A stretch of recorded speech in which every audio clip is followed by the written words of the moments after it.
Welcome to this week's episode of the CPG View, the #1 CPG information source for global omnichannel leaders. We'd like to give a quick shout out to our friends over at DataWeave, the most comprehensive, scalable, and accurate digital shelf analytics platform in the world.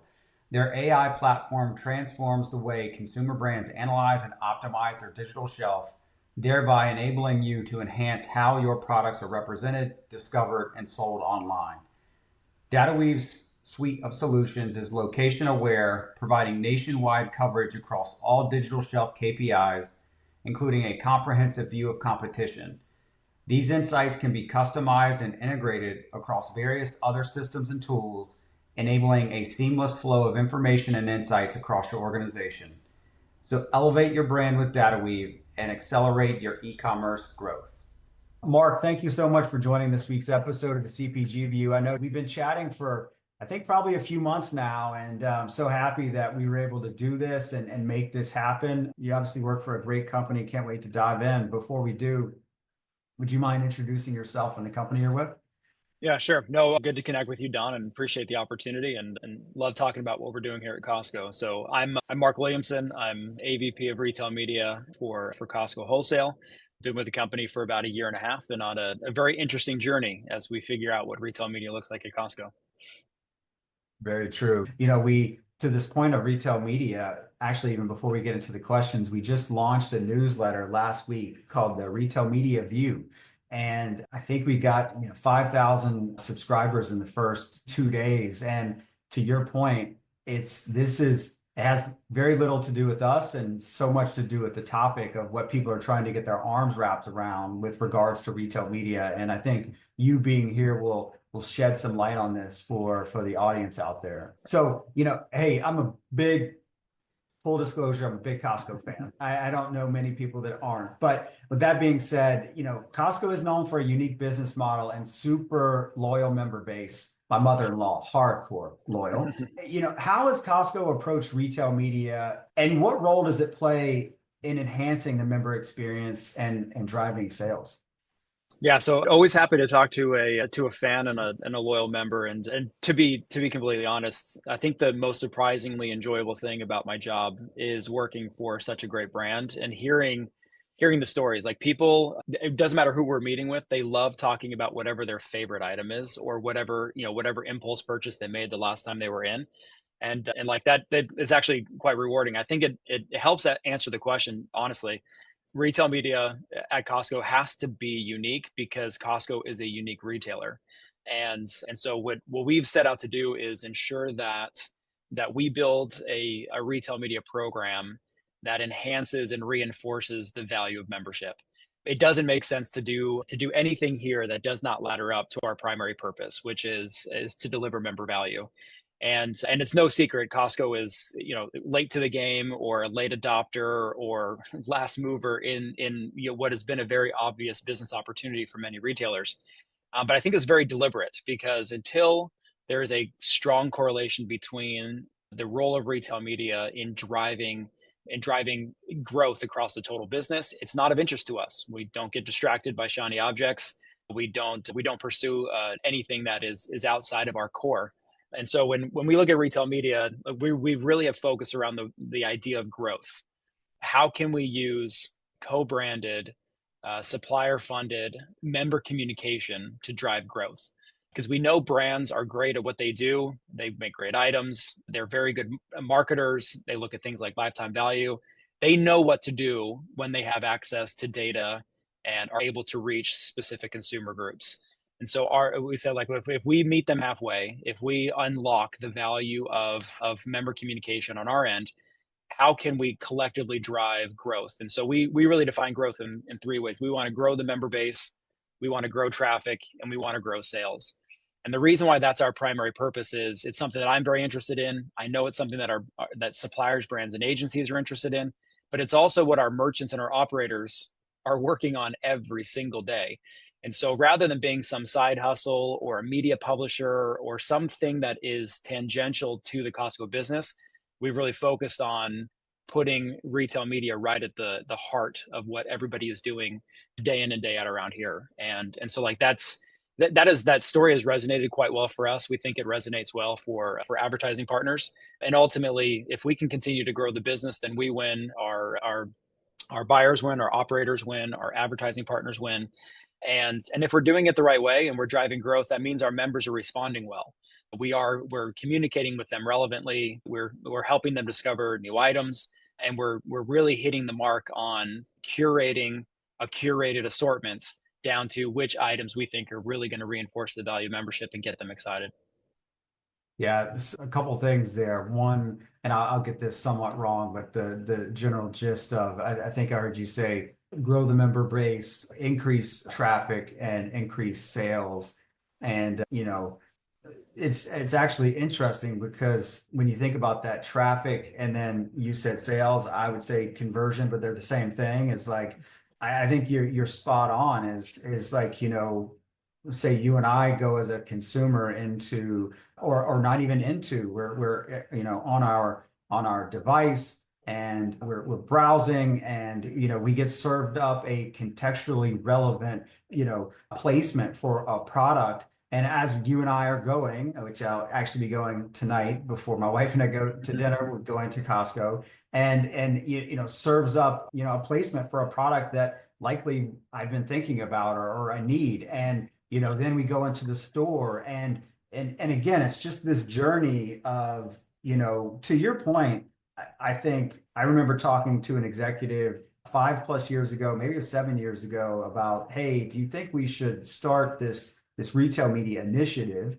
This was way before it was what it is now. And I would say the feedback was like, hey, no, like we're not there yet. This is the core of what we do over here. But it is interesting, and I think promising, because to your point, so many folks that you and I probably both know are big fans of Costco. Like they just are brand advocates, even without being paid, or they're just like in their core. So it's really interesting, and I think a good sign of, one, that they have you on board and you're driving this initiative so that brands can make sure they're engaging with the consumers and with the Costco operators, merchants, buyers, teams, et cetera, to drive a great experience across the board. Yeah, no, I completely agree with that. And just, first and foremost, have dinner at the food court. You can get a hot dog combo for $1.50. If you're Yeah, feeling really swanky, maybe a chicken bake or yeah, the chicken salad, but whatever, you do you. yeah. But I mean, you're exactly right. Like nothing we can do in retail media. We can be awesome. Like I can strive to be, let's be best of the best. Let's go chase down Amazon and Walmart and Instacart and others that are doing this really well. Like we could do that, but even if we do, nothing is better than Costco. Like the Costco model is so effective, and our buyers consistently have conversations with our suppliers and say, highest quality item at the lowest possible price, deliver everyday value, and we have all of our innovation and newness. Like that is what makes that flywheel work. It's what endears our members to the brand and keeps them coming back. And when they see items, they trust that if it's in Costco, it has been selected as something that is worth buying. And so there's this, we do not want to disrupt that energy. We actually want to be a part of it. And so we could focus on things like ROAS or media profitability or whatever, but instead we're trying to feed into that model that drives growth kind of just organically, because Costco has been doing this for so long and has so much credibility in the marketplace. So like our thing, the experience with Costco is about discovery. We call it the treasure hunt. You may have come in for milk and eggs and maybe some produce, and then you find something inside that you never knew you always wanted. And there's no way for you to predict it. You just have to go in. It's a process of discovery. And so we think like, okay, so how does retail media augment that? So we think like, well, can we be a treasure map to the treasure hunt? Can we take those great items that are maybe seasonal, or they're in and outs, or maybe it's a trial item in a single region? Can we help drive awareness of that item and elevate and accelerate the opportunity for that thing to sell through even faster?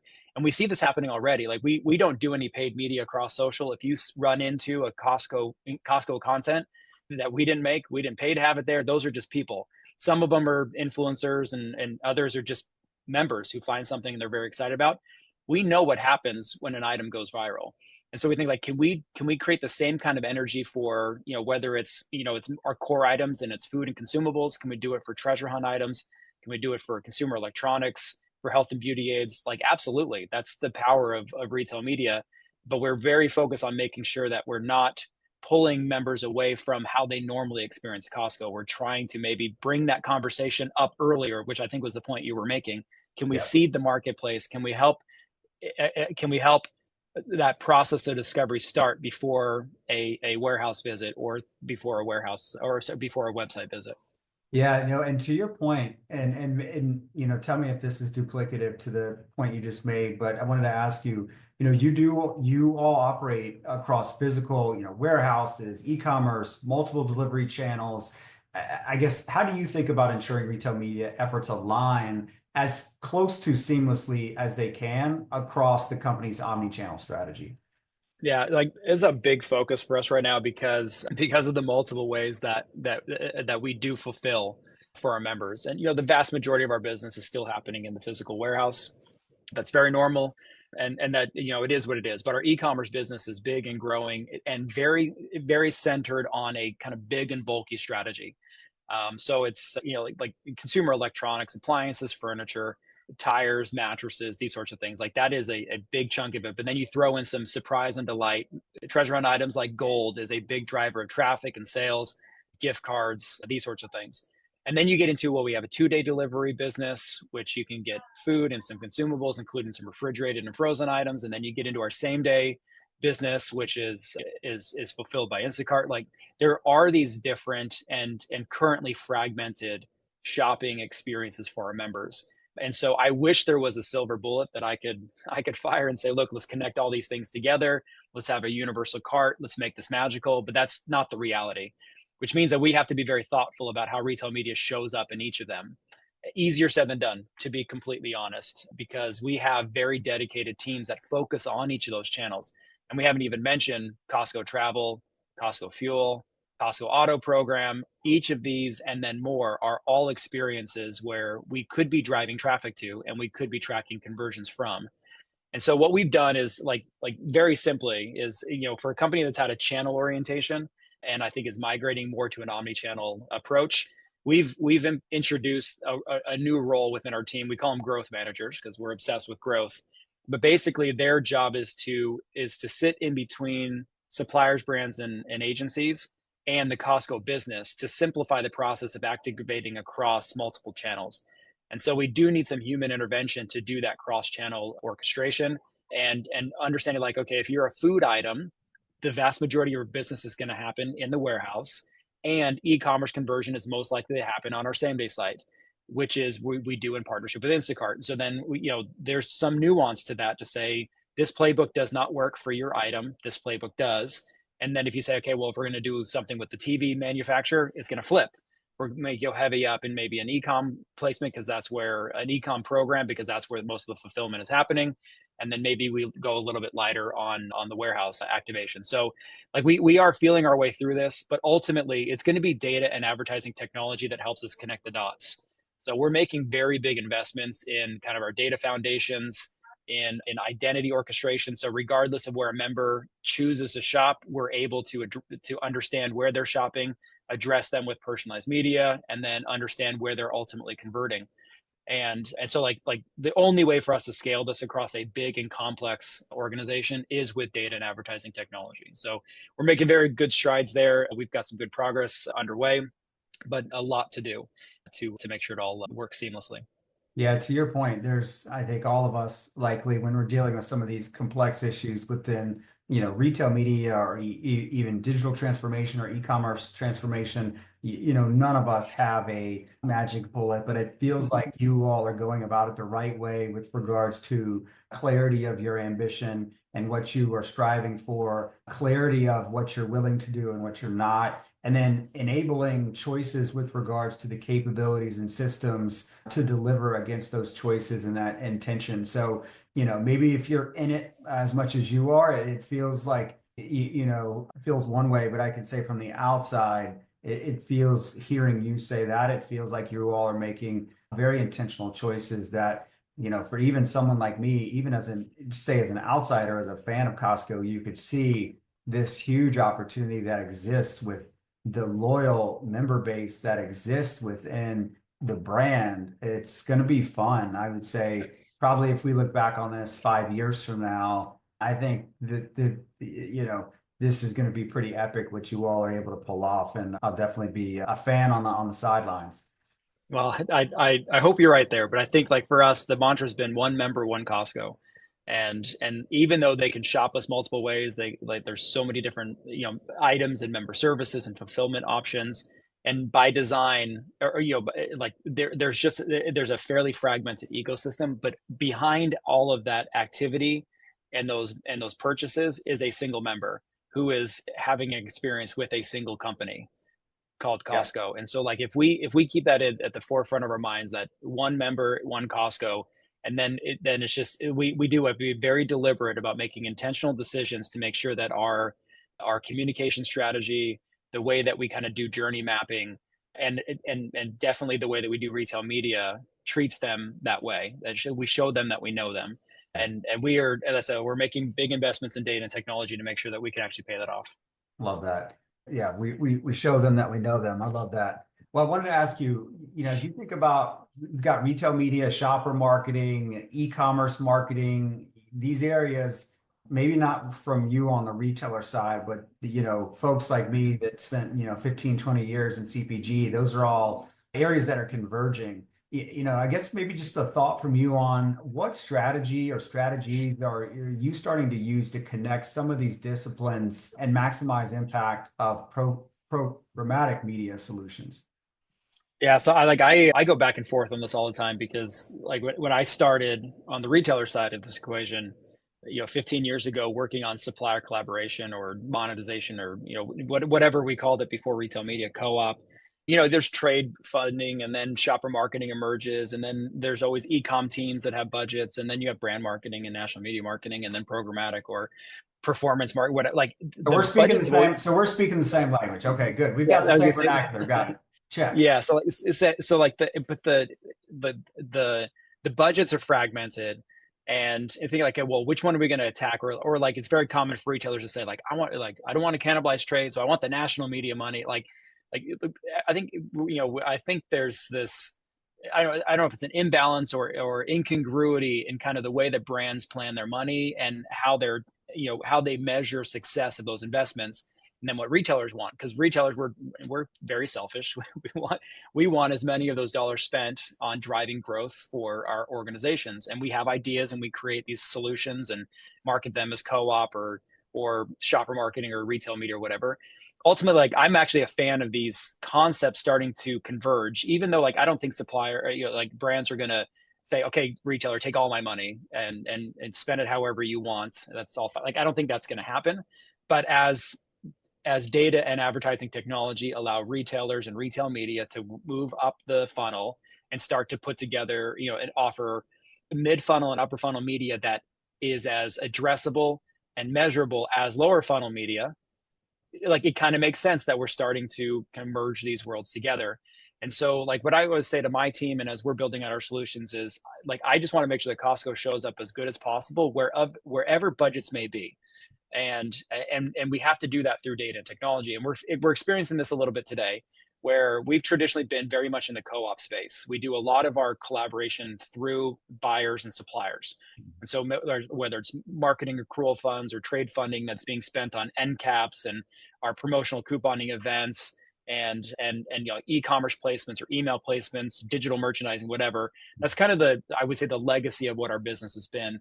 But as we've gone to market now with a audience targeting solution, where we're onboarding audiences that are built specifically for Costco campaigns, and we're running co-branded media with brands on a variety of DSPs. As we've entered that market, we are now having conversations with the agency holdcos and shopper marketing agencies and performance marketing agencies and programmatic media buyers, and their KPIs look a little bit different. But it's not uncommon. There's like two things are happening. It's not uncommon for them to have, for a media agency representing a brand, to have no strong correlation to the supplier of said brand who is having conversations with merchants. And so when our growth managers are actually connecting the dots, because we will take a national media buy and we'll run it by a buyer, one of our buyers, and say, hey, X brand is trying to do this over here. Like, is this an item we sell? Is the item in good supply? Are there any promotions coming up that we can align this media to? So we're kind of manually connecting the dots on that. And so and that's the thing, and it all works. It's all good. That's good investment. We have mutually aligned incentives to drive growth. We're all good. But then there's other situations where we think we're managing a national media buy, but then they're like, hey, is my buyer going to get credit for this? Are we going to get credit for, does this count against our spend commitment? Like, okay, that sounds an awful lot like trade. It sounds an awful lot like shopper marketing, but it's coming through like more programmatic channels. And so like things like we have to be good in both scenarios. And so we thought so the way that we kind of put our scorecard together is it doesn't matter where a brand is spending their money, trade, shopper, programmatic, through an agency, direct, whatever, it doesn't matter. We're going to track every bit of the working media spend, like every dollar they're investing in driving growth, whether or not we keep it or we give it to the merchant or whatever, like that, we'll figure that out later. But we want it recognized that they are investing in reaching Costco members, which will drive traffic and drive sales. That counts for something. And then, yes, we are a retail media program. We do keep some of that money, but that's where we actually, every dollar we make, we give back to our merchants as margin so they can reinvest in growth. Our merchants are well trained. If they ever have any extra money, lower the price. If you ever have extra money, subsidize shipping. They try to get that money back into the members' wallets as quickly as possible. And so we actually don't view ourselves as a profit center. We don't keep the profit we immediately reinvest it back in member growth. And what we're finding is, as we can tell the story, we don't necessarily care where the money comes from. What we care about is suppliers leaning in, investing in reaching Costco members, driving co-branded media that drives traffic to our buildings, traffic to our website, and then ultimately sales, because we think we all win in that situation. So like I said, it's still messy. Budgets are still messy. We're still messy, but like I think if we lean in on transparency and we give as much of that money back to our members as possible, then I think we're all swimming in the same direction. Yeah, I think to your point, it's been in so many of those meetings over the years and my personal journey, not necessarily on the retailer side, on the brand side. So speaking for probably everyone on the CPG side or durable side, who's had these conversations, they maybe are, and many of these organizations too, you move around. Let's say you're in a big, multi-billion-dollar CPG. Well, you're in shopper marketing for a year. Well, then you move over and now you're in, brand. Now you're managing the national media budget, or you then move over to e-commerce. So it's kind of one of these where it's, kind of the, moving chairs situation. And I think the way you said it is really spot on. And the thing I would say is, I've always been a fan of measurement, which I think is, you were basically, the headline for me of what you just said is, like, hey, we don't care where it comes from. We want to make sure that the brands are leaning in and they are that's being shown and realized, and regardless of the budget it comes from. And I've always been a fan of this saying of, measurement does two things. It provides focus and feedback. And that's so true. It allows you to see where there's focus from brands, where you can, double, triple down, and then feedback of what's working and not. And if, you can't see the forest through the trees per se, because you're trying to get it all from, not you, but someone's trying to get it all from this budget or all from that budget. It's like, no, let's take a step back. Let's look high level. What's the right thing we're trying to achieve? And I really do think that you're going about it the right way. And to your point, it's still going to be messy. It's still going to be somewhat convoluted, and it's a journey. Yeah, So, complete. It's like you said, measurement helps us stay accountable to what the purpose is. And so let's say we do $100 million of programmatic media, and my average margin is 20%. So my organization can come to me and say, oh, cool, you did $100 million of offsite media. How much money did we make? I said, well, I can answer that a couple different ways. One is, well, we have 20% margin. We made 20 million. You're welcome. Cool. We slapped 5. The answer to that question that I prefer is, our suppliers invested $100 million in reaching our members with items that we sell. And that $100 million at an average of a 5-to-1 return on ad spend drove $500 million of top line sales. That's the preferred answer, because like the $20 million is not going to change Costco's world. It's not going to make our members' lives better. It doesn't do that. The $500 million of growth, that's great for the supplier, great for the brand, great for the agency, great for Costco. And it means that our members are reacting well to the messaging we're putting in front of them. So I'm very not pleasantly surprised, but like I'm happy to be working for a leadership group that understands that. And that's really what they bought into when they decided to lean in on retail media and give us the resources we need to do this right. Is we want to have the right conversation, which is this money drove this much growth, not this much money netted this much profit. Yeah, that's a great point. And then how are you on time? I want to be respectful. If you have a hard stop, I want to ask you. Okay. No, Fine. I'm good. I'm good. Okay, good. So last two questions here, and maybe we'll go, 5 or 10 more minutes if time permits. So the one question I want to ask you is, what do you see as the next big, trend or challenge for retail media in the wholesale space? And how are you and the Costco team starting to think about positioning it to stay ahead of the curve? I mean, there's a lot of prognostications about what comes next. I think this idea of consolidation comes up, and it feels inevitable. Like just the number of retail media programs continues to grow. The number of activation partners or data partners or buying platform, whatever it may be. There's just so many options out there. And I routinely say I could spend all day, every day talking to potential partners. And that it has nothing to do with selling media or working on partnerships with brands. Just going through and mining all of the different technology that is out there. So in one respect, it's incredibly exciting. Like there is so many cool things we can do with the technology that's available and to do this in the right way. Wholesale is always going to be a bit of a challenge. We have a curated assortment, which means there's not a ton of SKUs, and they're usually unique SKUs, and so they're like we're not eligible for a lot of, I think, national brand budgets, because we carry one flavor of one national brand, and we position it against Kirkland Signature. Like we don't have category managers. We have merchants who are curating down assortment. And so we're always going to be limited in that, and that's fine. Like there'll be a ceiling on what we do. We do have a third party marketplace, Costco Next, which allows us to have some expanded assortment. I think that will continue to grow over time, but we're not talking about millions of items and hundreds of thousands of additional third party sellers. That's just not going to happen for us. And so I think for like our way of positioning to stay ahead of the curve is on the commercialization front, on the business strategy front. Just stay true to who we are. Don't get distracted by shiny objects, and make sure that we're utilizing retail media to drive our core. And that may mean we continue to be very boring, but that's fine. That's what we'll do, and we'll continue to deliver on our member promise. On the data and the technology side, we have to continue to make investments in building and maintaining a modular technology stack. And by that I mean like the marketplace of solutions, specifically for retail media, has evolved to the point where partnering with a monolithic one size fits all turnkey retail media agency is no longer needed, at least for those that are all in on building a retail media program.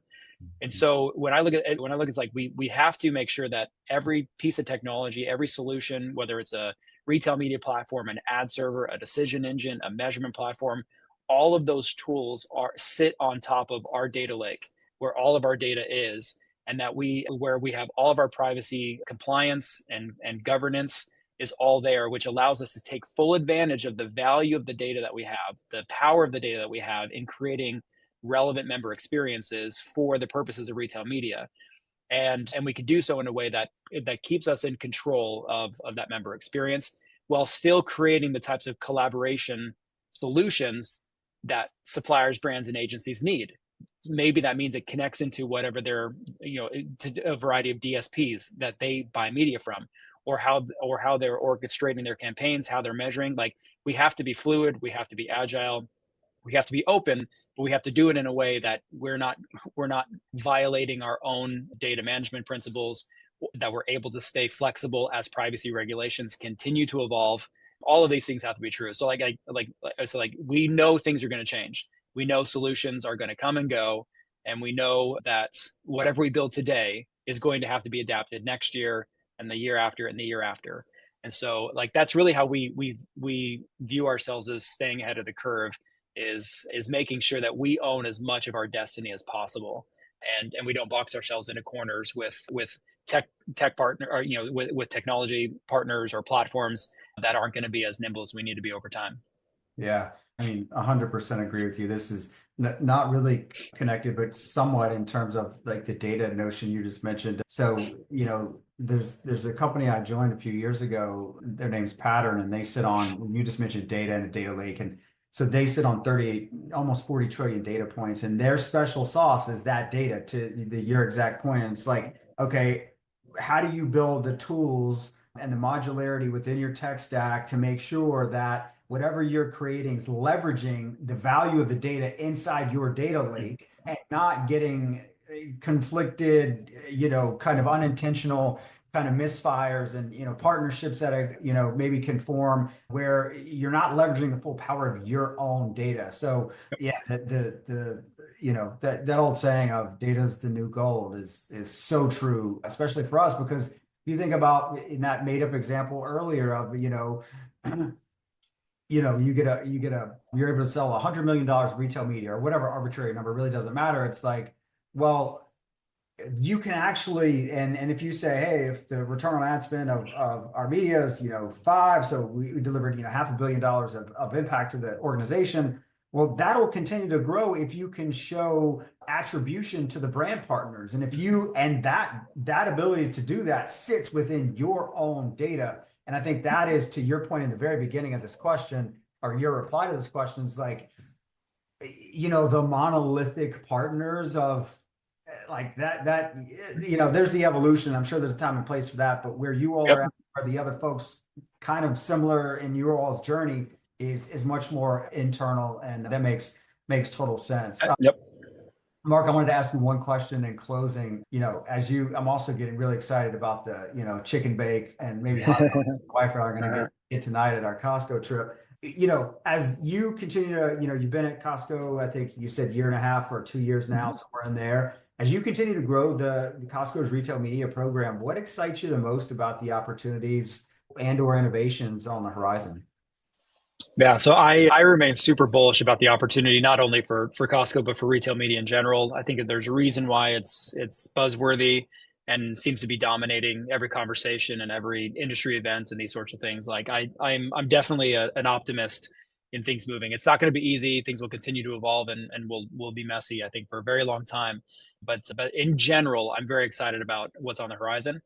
Specific to Costco, from an internal perspective, the response to the idea of doing anything in media and marketing within an organization that for 40 years basically does no paid media and no brand marketing, like the response has been fairly positive. A lot of questions, a lot of raised eyebrows, a handful of doubters, but for the most part, it feels like this organization's been waiting for this. We have buyers that learn about what we're doing, like, holy cow, like, where you been my whole life. We have suppliers that are reacting very well to saying, hey, we know what we do at these other retailers. We're excited to be able to do something similar now with Costco. So like there's this kind of immediate traction that we've been able to generate, which tells me, like, well, I think that means we're hitting the right notes. We're going to be able to grow this thing very methodically. And like, I don't think it's a matter of how far we go or what this thing looked like. It's like, what's the right pace of change for the Costco team to make sure that we're staying true to our mission to reinforce the value membership and drive growth through retail media. Externally, what really gets me excited is that so many people want to talk about this.